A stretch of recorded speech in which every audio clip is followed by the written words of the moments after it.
քիչ առաջ ստորագրեցինք երկու արտաքին գործերի նախարարությունների միջև քաղաքական խորհրդակցությունների նոր պլանը առաջի երկու տարիների համար, ինչպես ցանկացած երկկողմ հարաբերություններում, մեր հարաբերություններում եւս տեսանելի են եւ էական դեր ունեն տնտեսական հարաբերությունները, մենք ունենք փոխշահավետ եւ բավական հաջողված փոխգործակցություն ԵԱՏՄ շրջանակներում, իհարկե տարածաշրջանի տնտեսական զարգացման ներուժը ամբողջությամբ չի իրացվում եւ մենք վստահ ենք, որ տարածաշրջանային հաղորդակցությունների ապաշրջափակման, տրանսպորտային ենթակառուցվածքների վերագործարկման հնարավորության դեպքում մեր փոխշահավետ տնտեսական համագործակցությունը եւս էապես կավելանա եւ սա այս թեմայի այս համատեքստի շրջանակներում այս համատեքստում իհարկե հնարավորություն եմ ունեցել նաեւ ներկայացնելու խաղաղության խաչմերուկ նախագիծը հերթական անգամ քննարկել ենք դրա հնարավոր ընձեռվող հնարավորությունները։ Իհարկե այս այցը անմիջական շփումները լավ հնարավորություն է տալիս նաև քննարկելու զգայուն հարցերը, որոնք հուզում են մեր հասարակություններին,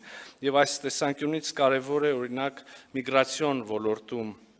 նկատելի փոփոխությունները, դրանց քննարկումը,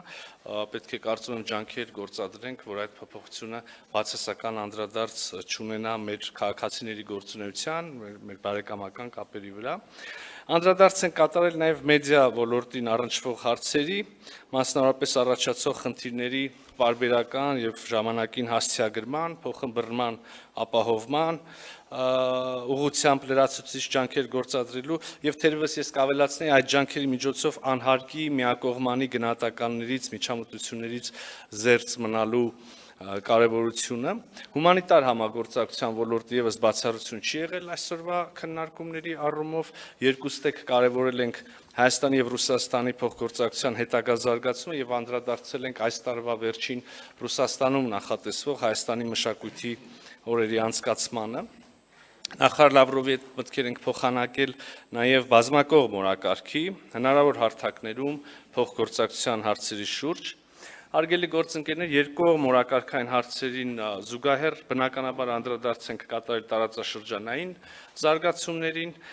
խոսել ենք Հայաստանի եւ Ադրբեջանի միջև խաղաղության եւ միջպետական հարաբերությունների հաստատման մասին համաձայնագրի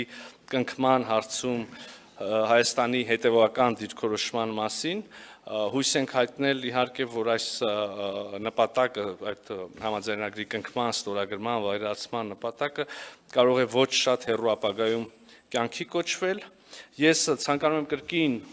ընդգծել, որ չնայած այս ճանապարհին առկա բոլոր դժվարություններին եւ մարտահրավերներին, Հայաստանը հաստատակամ է եւ շարունակում է ջանքեր գործադրել տարածաշրջանում կայուն խաղաղություն հասնելու համար եւ մեր համոզմամբ սա համապատասխանում է մեր անմիջական հարևանությամբ գտնվող բոլոր երկրների շահերին եւ հետաքրքրություններին։